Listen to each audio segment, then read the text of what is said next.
इनकी काली कमाई का एक और समाप्त हो गया है। साथियों, ये लोग न किसान के साथ है, न नौजवान के साथ और न ही देश के वीर जवान के साथ है। देश में एमएसपी भी रहेगी और किसानों को कहीं पर भी अपनी उपज बेचने की आजादी भी रहेगी। कुछ लोग सिर्फ विरोध के लिए विरोध कर रहे हैं। साथियों, अब से कुछ दिन पूर्व देश ने अपने किसानों को अनेक बंधनों से मुक्त किया है। अब देश का किसान कहीं पर भी किसी को भी अपनी उपज बेच सकता है। लेकिन आज जब केंद्र सरकार किसानों को उनके अधिकार दे रही है, तो भी ये लोग विरोध पर उतर आए हैं। ये लोग चाहते हैं कि देश का किसान खुले बाजार में अपनी उपज नहीं बेच पाए।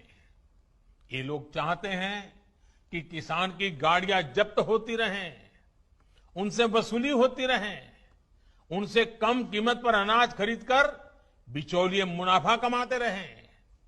ये किसान की आजादी का विरोध कर रहे हैं।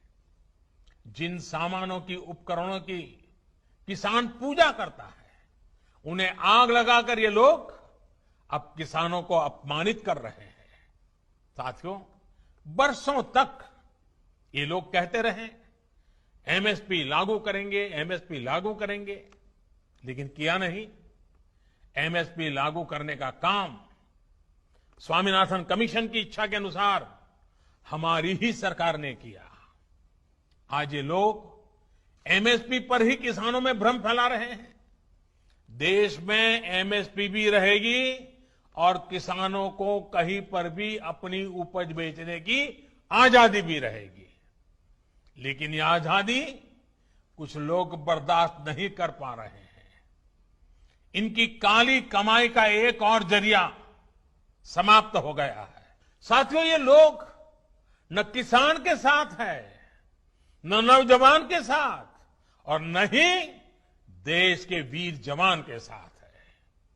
आपको याद होगा, जब हमारी सरकार वन रैंक वन पेंशन लाई, उत्तराखंड के हजारों पूर्व सैनिकों को भी उनका अधिकार दिया, तो ये लोग इसका भी विरोध कर रहे थे।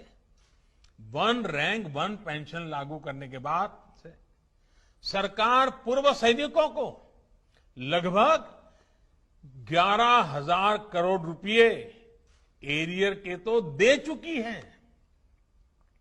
यहां उत्तराखंड में भी 1 लाख से ज्यादा पूर्व सैनिकों को इसका लाभ मिला है। लेकिन इन लोगों को वन रैंक वन पेंशन लागू किए जाने से हमेशा दिक्कत रही। इन लोगों ने वन रैंक वन पेंशन का भी विरोध किया।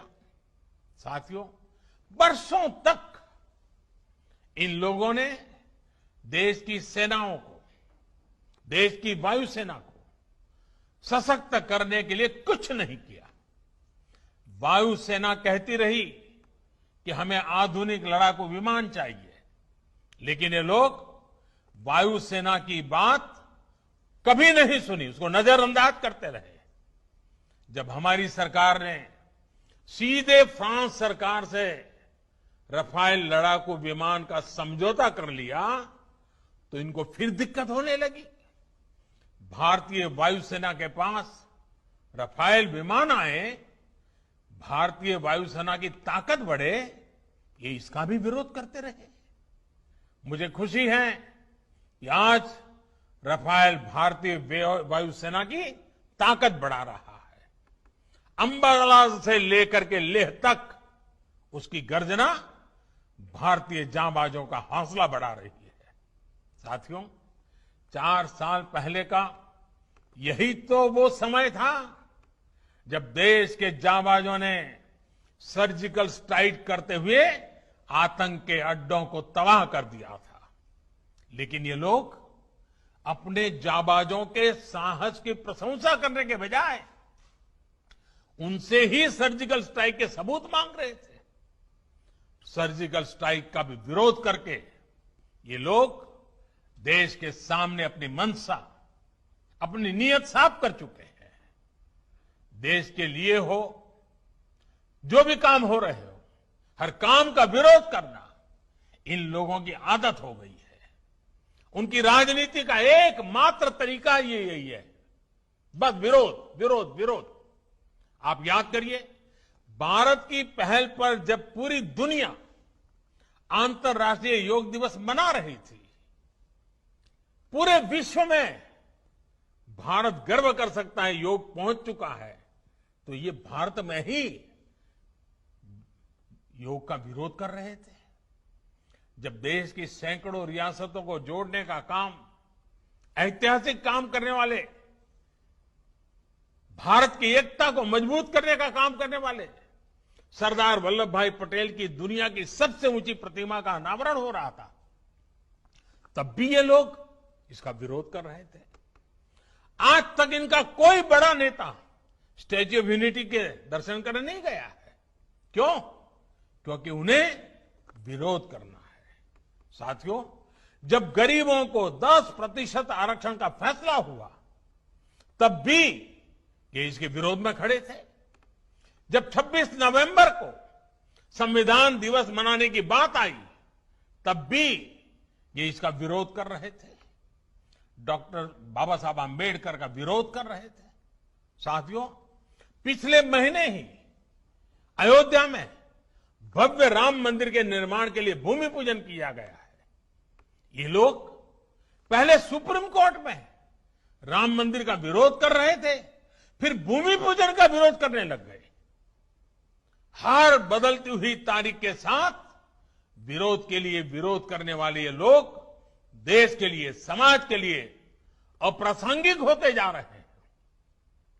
इसकी छटपटाहट है, बेचैनी है, हताशा है, निराशा है।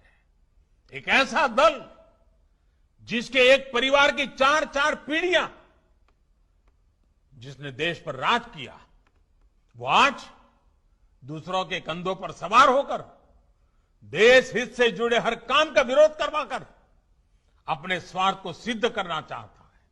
साथियों, हमारे देश में अनेकों ऐसे छोटे छोटे दल हैं जिन्हें कभी सत्ता में आने का मौका नहीं मिला। अपनी स्थापना के लेकर अब तक उन्होंने ज्यादातर अपना समय विपक्ष में ही बिताया है। इतने वर्षों तक विपक्ष में बैठने के बावजूद उन्होंने कभी देश का विरोध नहीं किया, देश के खिलाफ काम नहीं किया।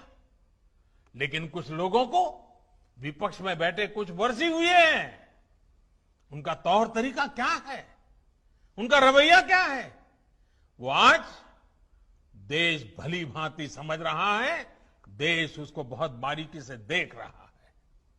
इनकी स्वार्थ नीति के बीच आत्मनिर्भर भारत के लिए बड़े रिफॉर्म्स का ये सिलसिला देश के संसाधनों को बेहतर बनाने का ये सिलसिला देश हित में है, देश की गरीबी से मुक्ति के अभियान के लिए है, देश को ताकतवर बनाने के लिए है, और ये निरंतर जारी रहेगा।